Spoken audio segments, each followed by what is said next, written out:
there, welcome back to Build-A-Stitch. I'm going to do a little inchworm today, so I'm going to do another stem.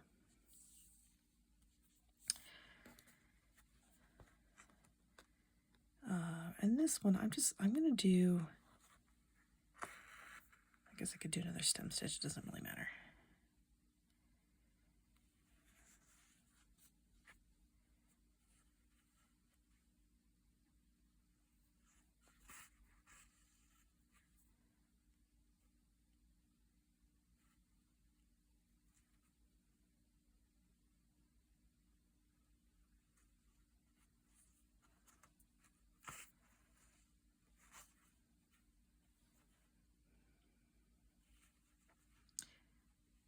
So the stem stitches I'm kind of overlapping.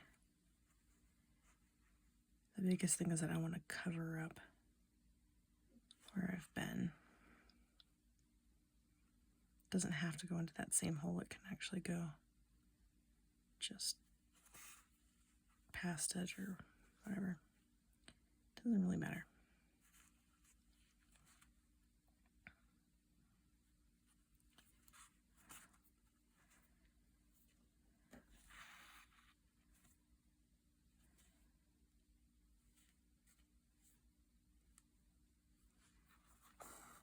There we go. Okay. So there I have a stem. And inchworms are fantastic little things if you haven't already watched one. And I'm actually going to mark on here because I do want the shape. So when they're like inching their way along, they kind of attach at the branch here and then they curl up. And then they're there, so like their head would be like here. Make sure that's there. So this would be like their tail, and they curve up and go like this, and they have a couple little legs in the front and a couple little legs in the back. But I'm not going to worry about the legs today.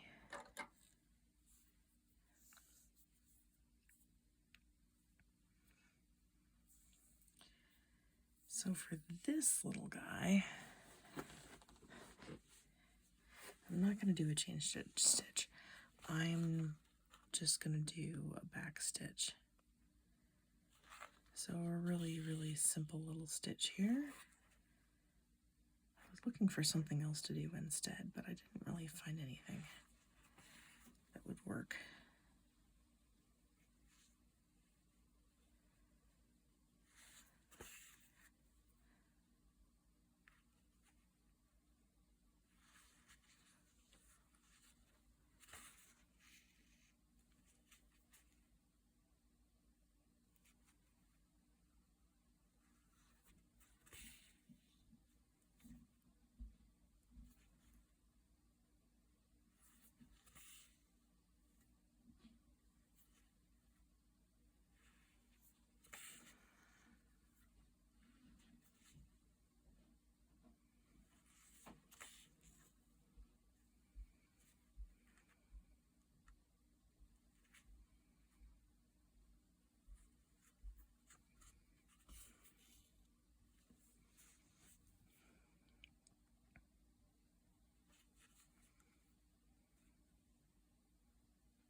So there we have a little inchworm.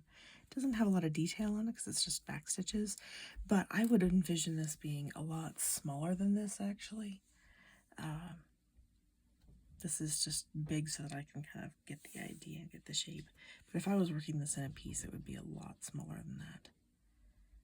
And it would probably be a lot smaller thread. Oh, excuse me. So there is a little inchworm. I am going to try one other idea with the inchworm,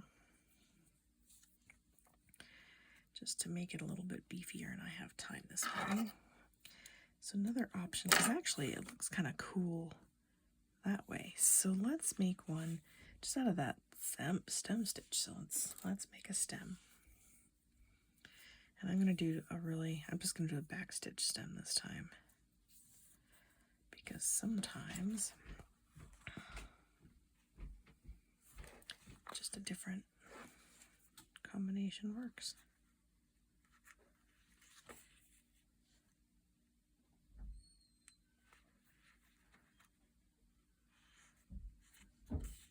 So the difference between the back stitch and the stem stitch is that the stem stitch, you're going to go back in and you're going to overlap so that you get 2 stitches. Like here you can see I've got 2 threads next to each other here. The back stitch, you go up 1 hole and down the previous hole that you went up in, so it's just a lot more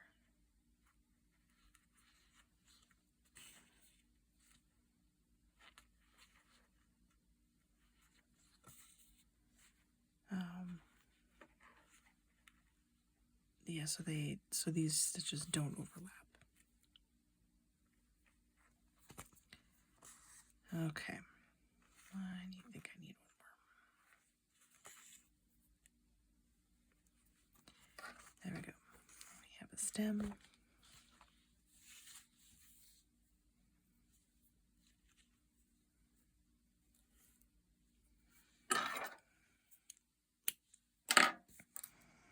Okay, then I'm going to draw on my little inchworm.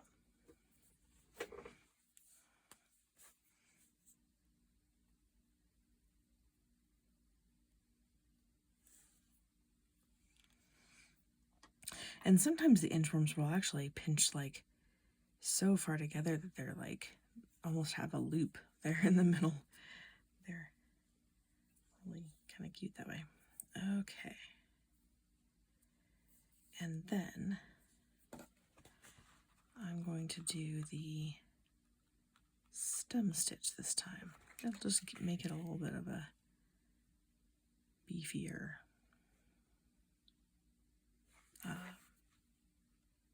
appearance. And I'm going to do smaller stitches than I did for the stem. The stem, I was trying to cover a big area fast.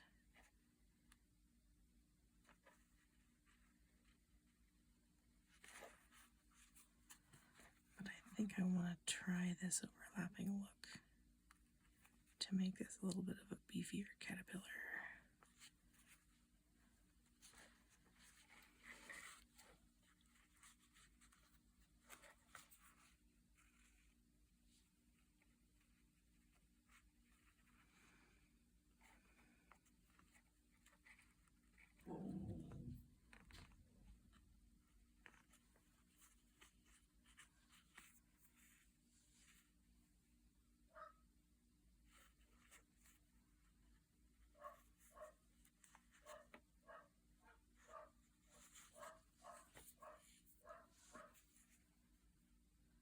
Don't normally have them overlap quite like that, but I'm not going to worry about that because we're going around a curve here.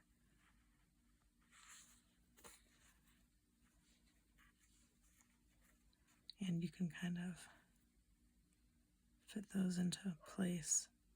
So I'm literally kind of wrapping this thread around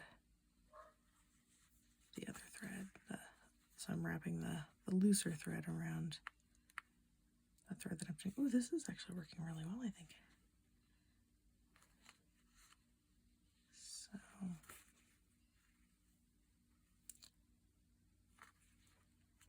I was doing really small stitches, but now that I'm coming down the other side of the curve, I need them to get bigger. So really the stitch length I'm kind of varying based on what's going on with the curves here. Because I'm getting smaller again now here.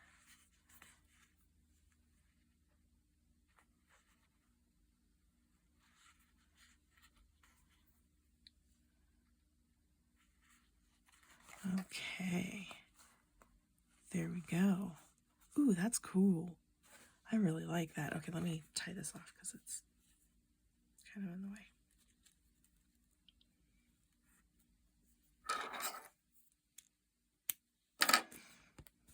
Okay, there we go. There is a much beefier, and even if this stem was beefier, this would be a much beefier little inchworm. So there we go, 2 different ways to make inchworms. I will see you tomorrow. Have a fantastic rest of your day.